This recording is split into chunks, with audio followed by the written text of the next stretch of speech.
I offer you the following assignment.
Very good, that's done. Now we come to ships and convoys. Here you have to remember, single ships have no crews and therefore cannot be sent out. To use a ship, you must either convert it into a convoy or add it to an existing convoy. It then automatically receives the mandatory basic crew. By the way, only one captain is required per convoy, and his skills can improve over time. Single ships are of little use, because they have neither a captain nor crew. You can only actively use a ship after you have either converted it into a convoy or added it to an existing one. To add a ship to an existing convoy, both convoy and ship must lie at anchor in the same port, and the convoy must be selected. Then you can enter the Harbour Master's office. Here the harbour is displayed on the left, with the selected convoy on the right. You can now add the ship to the convoy by selecting it on the left. The free ship is now gone from the harbour, as only the largest ship in a convoy is shown. Your convoy now has 2 ships. The cargo space and number of cannons have increased accordingly. The convoy display is divided into different areas. Under goods, you see the goods loaded. The next area is particularly interesting. It shows your convoy's fighting strength. Per convoy, you can define up to 3 ships which are to defend the convoy in case of battle. You can let these battles run in the background. You can also fight any battle yourself and control your escort ships manually. As long as no escort vessels are defined, the convoy's fighting strength is 0. The number next to that shows how great it could be if you declare the strongest ships battleships. You can have this done automatically. You can also manage your escort ships yourself, but more on that later. The important thing is that fighting strength is mostly determined by cannons and a ship's condition. But the sailors also play a major role. Your cannons reload fastest when your convoy has at least 4 sailors available per escort ship cannon. This will maximize your convoy's fighting strength. Whenever you meet another convoy on the chart, you can immediately see its fighting strength. This way, you can estimate how good your chances against that convoy would be. One more thing. The captain area lets you see how much your convoy costs per day. Every ship requires a certain upkeep, from which the captain and crew are paid. There are also additional costs for any additional sailors hired. This overview also shows you what experience your captain has. Captains automatically learn more when they perform certain tasks. For example, if a captain is often embroiled in naval battles, his battle experience increases. There are also extra teachers for captains in the Caribbean, whom you will sooner or later meet in the city taverns. They will train your captains for a fee.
Good.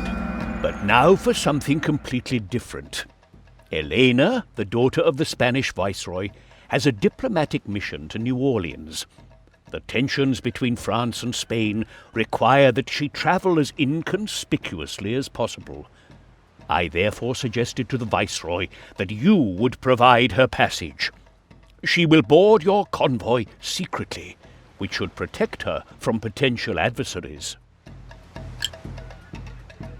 At the beginning of the game, only a few cities are displayed on the chart. You can discover other cities by approaching them with a convoy.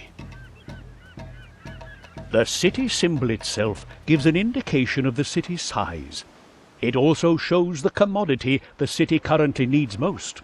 Special events in the city are also displayed on the chart. You can view all of the information by opening the city information. It belongs to the dockyard building, which you already know from the trade window. Even if you cannot enter a city because you have neither warehouse nor convoy there, you can still open the city information from the marine chart. The city information tells you everything you need to know about a city. The most important factors are nation, population, the commodities producible in the city, and the city type. The latter indicates whether the city is a simple colonial city or home to a governor or viceroy of that nation. This has implications for the city's size, its defense, and its demands for commodities. The reputation that you have with the city's nation has the following effect. If your reputation is less than 25%, the nation will view you as an enemy. That will happen, for example, if you attack their convoys. Then you should be wary of their military convoys. As you've already determined, 4 nations are represented in the Caribbean: Spain, England, France, and Holland. Your reputation with each of these 4 nations will always be shown here. Also shown here is the current relationship of the nations to one another. A nation can either be neutral to all other nations, at war with, or allied to another nation. Relationships between nations are not irrelevant for you. However, they will only play a role when you act for or against a nation and have acquired a letter of marque against a different nation from a viceroy. All that is important at the start is ensuring your reputation in a nation does not fall below 25%, and that the military convoys of nations at war are constantly fighting one another. You can enhance your reputation in a nation only by accepting and fulfilling assignments for an administrator, governor, or viceroy of that nation. These assignments are offered in the city palace, but you need a certain rank to accept them. One more thing about the chart. Each maritime area is associated with a particular power. You can turn the display of this political information on or off at any time.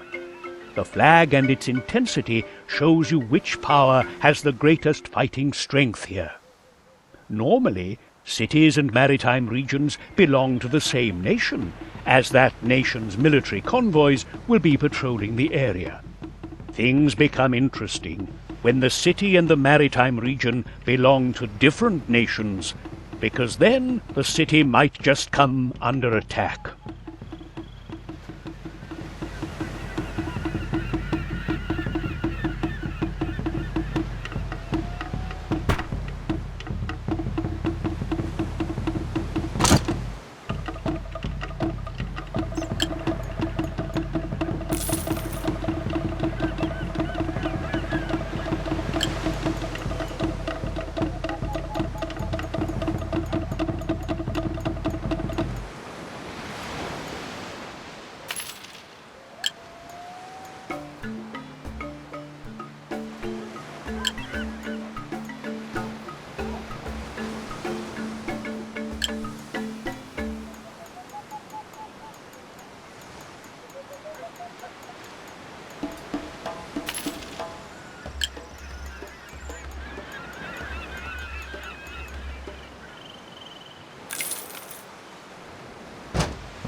I have the following task for you.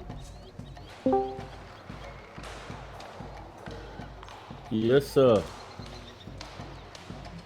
Yo. Yeah. You hear me? I sent you a message, but I see you didn't reply. So I'm gonna check your camera.